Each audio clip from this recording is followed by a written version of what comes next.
A rusted park bench in Tokyo, 2 a.m. The neon hum of a nearby vending machine provides the only score to a scene of profound internal collapse. A man sits in the heavy stillness, his career stalling and his personal life fraying at the edges. Beside him sits a friend he hasn't spoken to in a year. In a Western context, a best friend might lean in, grip a shoulder, and demand a confession, attempting to occupy the sadness with their own empathy. But this friend does none of that. He stares at the same empty street, occasionally nodding as if they're both watching a silent film visible only to them. He asks no questions and offers no advice. He simply exists in the same space, maintaining a precise, deliberate distance. In that silence, the pressure on the chest begins to lift. We're taught that intimacy requires unity, that soulmates must share every secret and every burden. We treat friendship as a project of mutual possession. Yet, in Japan, a different frequency of connection exists: Yuju. This is a relationship where the most profound act of loyalty is not how much one leans on another, but how carefully one refuses to overstep boundaries. It is the art of walking side by side without ever linking arms. This model upends the Western architecture of intimacy, which is built on disclosure and the active carrying of emotional baggage. Sometimes the most profound labor is the refusal to touch the baggage at all. What feels like abandonment, a friend's refusal to stage an intervention, often transforms into relief. It removes the requirement to perform sadness, to translate complex grief into a coherent story for the benefit of an observer. This is a different operating system for the self. In the West, the self is a fortress. Friendship is the act of lowering the drawbridge. In Japan, the self is fluid and relational, defined not by the individual node, but by the space between people. Distance creates safety. Doing nothing becomes a profound form of care.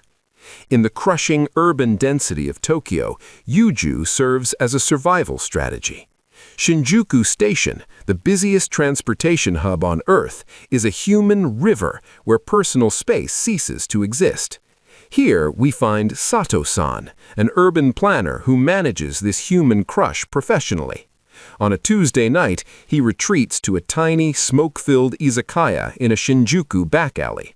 He sits with a college friend of 30 years. They say almost nothing, perhaps noting the crowded train or the quality of the yakitori. Sato-san does not mention his marriage, which has become a cold, silent arrangement. His friend does not mention the corporate restructuring that threatens his livelihood. To a Western observer, this might look like a dead friendship on life support. In reality, it is Sato-san's sanctuary, the only hour of his week where he is not required to perform.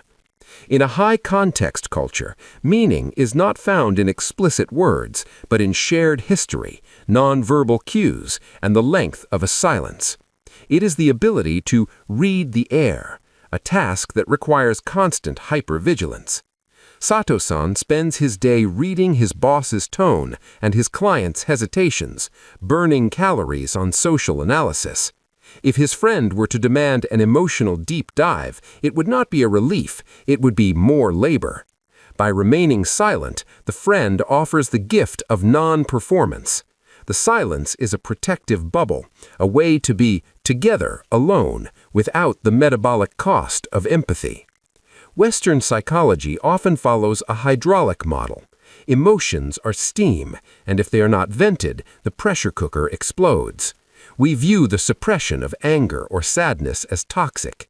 However, for Japanese couples, suppressing emotions is often a positive, pro-social act. It prioritizes wa, or harmony, over individual authenticity. To suppress irritation is to make a personal sacrifice for the stability of the group. While socially disengaging emotions like anger create distance, socially engaging emotions like gratitude reinforce connections. Sato-san keeps his personal chaos out of the shared space because he cares too much to burden his friend. In this context, a burden shared is not a burden halved, but a burden doubled. As we move to the high-pressure corporate world of Osaka, the complexity of hierarchy enters the frame. Hana, a graphic designer, describes her best friend who lives only 3 train stops away. They have not seen each other in 14 months.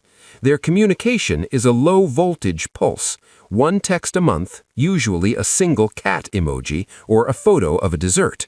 This tiny pulse signals existence without demanding a response. Hana lives within a Confucian web where every relationship is vertical, senior to junior, superior to subordinate. This hierarchy is baked into the language itself through keigo, or honorific speech, which requires a constant calculation of social status. Every interaction is recorded on an invisible social ledger known as giri, or duty. Every gift or favor creates a debt that must be repaid. When a relationship becomes omoi, heavy, it feels like a weight of obligation. For Hana, who performs high-stakes social labor for 10 hours a day, a traditional friendship would be another entry on the ledger. Her low-voltage connection is zero-sugar socializing, the taste of connection without the calories of obligation. It is a neutral gear that keeps the friendship from burning out. This contrasts sharply with the South Korean concept of jong, a deep, sticky attachment where boundaries dissolve and problems are shared entirely. While jong creates safety through entanglement, Yuju creates safety through autonomy. Hana's friend offers the space for Hana to find her own balance, ensuring the light bulb stays dimly lit forever rather than burning out in a flash of intensity. In the quiet, aging countryside of Kyushu, the economics of emotion become most visible. Kenji, a widower in his late 70s, lives in a town where the school is closed and the young have fled to the cities. His social capital is a dwindling resource. When he sits on a public bench with his friend Takahashi, they talk about nothing. They do not reminisce about the past or complain about their health. Such topics are too heavy, too expensive. For Kenji, emotional energy is a finite battery. High-intensity interactions, processing trauma, or arguing cost calories he no longer has. Their silence is a rational adaptation. By minimizing emotional overhead, they ensure the friendship can survive until the end. They're like 2 weathered ships anchored near each other. They do not tie their mooring ropes together, for if one goes down, it must not drag the other with it. This is mono no aware, the pathos of things, an appreciation for the fleeting and the transient. They sit in the fading light of autumn, accepting the winter without fighting it. The linguistics of these connections reveal a different geometry. Westerners describe strong bonds with words of mass and volume, deep, thick, heavy. The metaphor is a boulder, substantial but static. Japanese speakers use words of linearity, nagai or hosoi. The metaphor is a river or a thread. A thick, demanding friendship might conflict with other obligations, but a thin thread can be woven into a complex life without causing friction. Its thinness is its strength, allowing it to survive high pressure without snapping. This is the posture of walking side by side. Western intimacy is confrontational and face-to-face, a volley of signals that requires constant facial management. The Yuju model is parallel. 2 people look out at the same third thing, a street, a sunset, a television. The shared focus is the connection. It is possible to be deeply connected without needing to consume the other's reaction. Much of what we call intimacy is a form of consumption. We consume a friend's time, wisdom, or validation. Yuju suggests an alternative, to be close without taking. A friend on a park bench does not analyze or fix. They simply sit beside the sadness, giving it validity through their presence. In a world of high-voltage noise and constant pings, we find ourselves starving for low-voltage continuity. Distance is not emptiness, it is a form of respect.